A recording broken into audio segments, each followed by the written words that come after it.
बचपन से लेकर आज तक रोजे रखे हैं, बट कभी सोचा है कि रोजा फर्ज कब हुआ?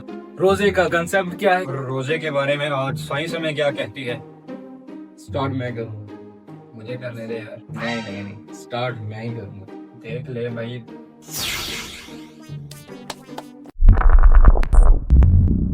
आप सल्लल्लाहु अलैहि वसल्लम ऐलान नबूवत से पहले ही 10 मुहर्रम का रोजा रखा करते थे, क्योंकि मक्का के अंदर उस दिन का रोजा हजरत इब्राहीम अलैहिस्सलाम की सुन्नत के तौर पर रखा जाता था। तो इसलिए आप सल्लल्लाहु अलैहि वसल्लम भी उस दिन रोजा रखते थे। जब तक आप मक्का में रहे तो आप सल्लल्लाहु अलैहि वसल्लम और कुछ सहाबा भी 10 मुहर्रम का रोजा रखते थे। लेकिन जैसे ही मदीना हिजरत की तो आप सल्लल्लाहु अलैहि वसल्लम ने देखा कि मदीना के यहूदी भी उस दिन का रोजा रखते थे। आप सल्लल्लाहु अलैहि वसल्लम ने उनसे पूछा कि तुम इस दिन का रोजा क्यों रखते हो? तो उन्होंने जवाब दिया कि ये दिन हमारे लिए बहुत ही मुकद्दस दिन है, क्योंकि इसी दिन अल्लाह ताला ने हजरत मूसा अलैहिस्सलाम और उनकी कौम बनी इसराइल को फिरौन से निजात दिलाई थी। तो शुक्राने के तौर पर हजरत मूसा अलैहिस्सलाम ने उस दिन रोजा रखा, इसलिए हम भी रखते हैं। तो आप सल्लल्लाहु अलैहि वसल्लम ने फरमाया कि हम तुम्हारी निस्बत हजरत मूसा अलैहिस्सलाम के ज्यादा हकदार हैं और उनके ज्यादा करीब हैं। इसके बाद आप सल्लल्लाहु अलैहि वसल्लम ने उसी वक्त उस दिन रोजा रखने का हुक्म दिया। इवन कि आप सल्लल्लाहु अलैहि वसल्लम ने कबीलों में पैगाम भी भेजा कि जिसने रोजे की हालत में सुबह की वो अपना रोजा पूरा करे, और जिसने कुछ खा लिया वो भी अपना बाकी दिन रोजे की हालत में गुजारे। ये हुक्म इतना सख्त था कि हर हालत में मुसलमानों को इस दिन का रोजा रखना होता था। इवन के सहाबा इकराम फरमाते हैं कि इस दिन हम खुद भी रोजा रखते थे और अपने बच्चों को भी रोजा रखवाते थे। हम अपने बच्चों के लिए खिलौने बनवाते, जब उनमें से कोई खाने के लिए रोता तो हम उसे वो खिलौने दे देते, यहाँ तक कि इफ्तार का वक्त हो जाता। ये था इस्लाम का सबसे पहला रोज़ा, जिसका हुक्म शायद आज रमज़ान के रोज़े के मुकाबिल था, जिसे आशूरा का रोज़ा कहा जाता था। इसके अलावा हर महीने के दरमियान 13, 14 और 15 तारीख का रोज़ा भी फ़र्ज़ हो गया, जिसे अय्याम 20 के रोज़े कहा जाता था, जो हर मंथ के मिड में रखने होते थे।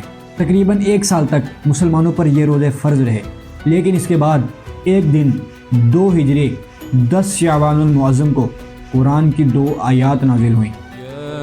अय्युहल्लज़ीना आमनू कुतिबा अलैकुमुस्सियामु कमा कुतिबा अलल्लज़ीना मिन क़ब्लिकुम लअल्लकुम तत्तक़ून अय्यामन मअदूदात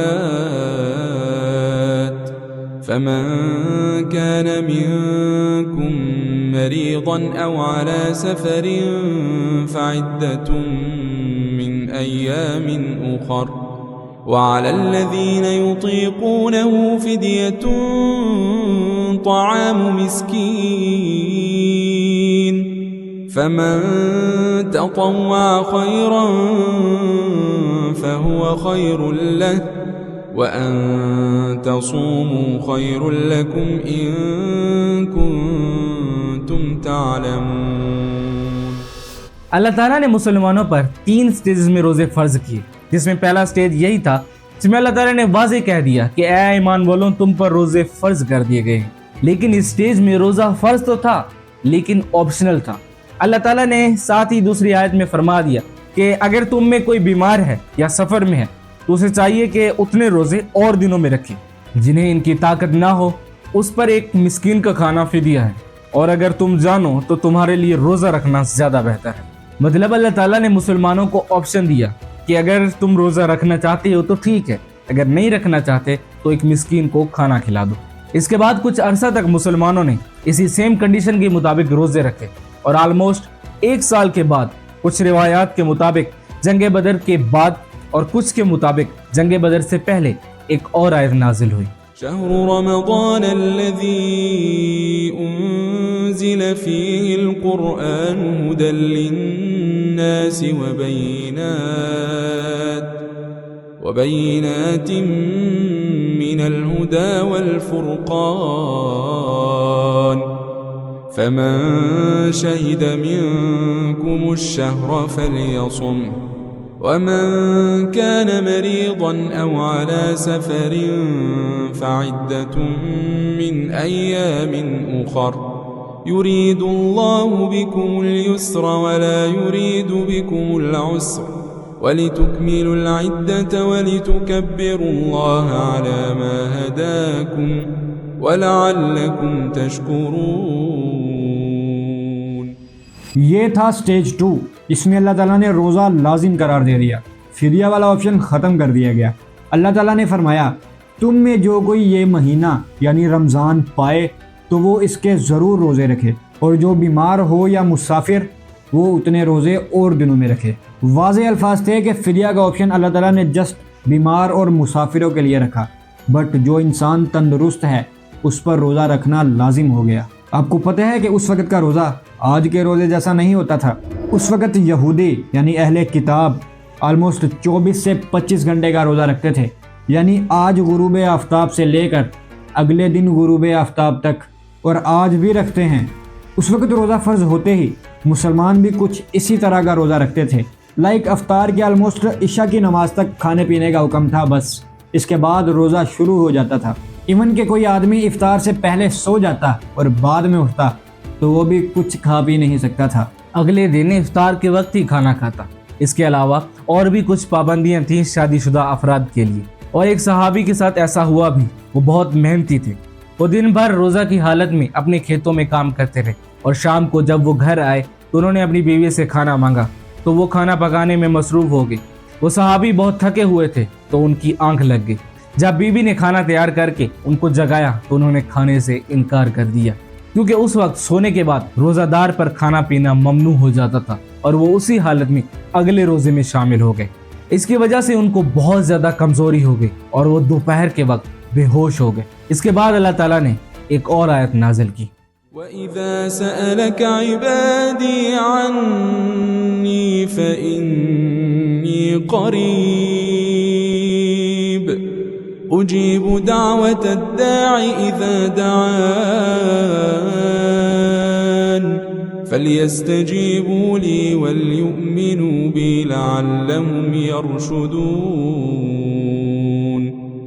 أحل لكم ليلة الصيام الرفث إلى نسائكم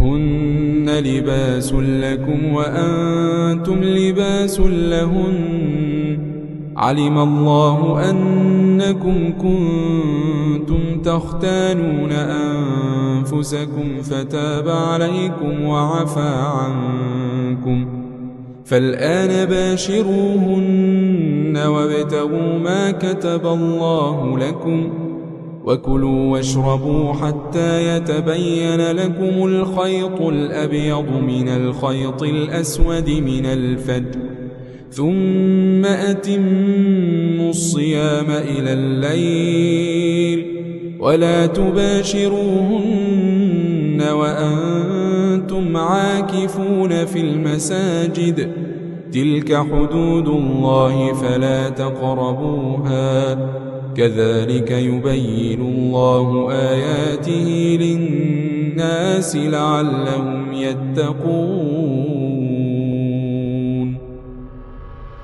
یہ تھا جی تھرڈ سٹیج، اس میں اللہ تعالیٰ نے آلموسٹ ساری پابندیوں کو ختم کر دیا۔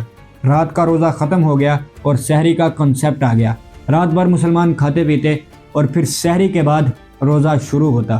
اس طرح 3 سٹیجز میں اللہ تعالیٰ نے روزے کی فرضیت کو کمپلیٹ کر دیا۔ یار ویسے سوچنے کی بات ہے، اللہ تعالیٰ کتنی اچھی ذات ہے نا، مطلب روزہ فرض بھی ہو گیا اور مسلمانوں کو اس چیز کا پتہ بھی نہیں چلا۔ جب رمضان کے روزے فرض ہو گئے تو پھر باقی روزے جو مسلمان رکھتے تھے وہ جسٹ نفلی عبادات بن گئی۔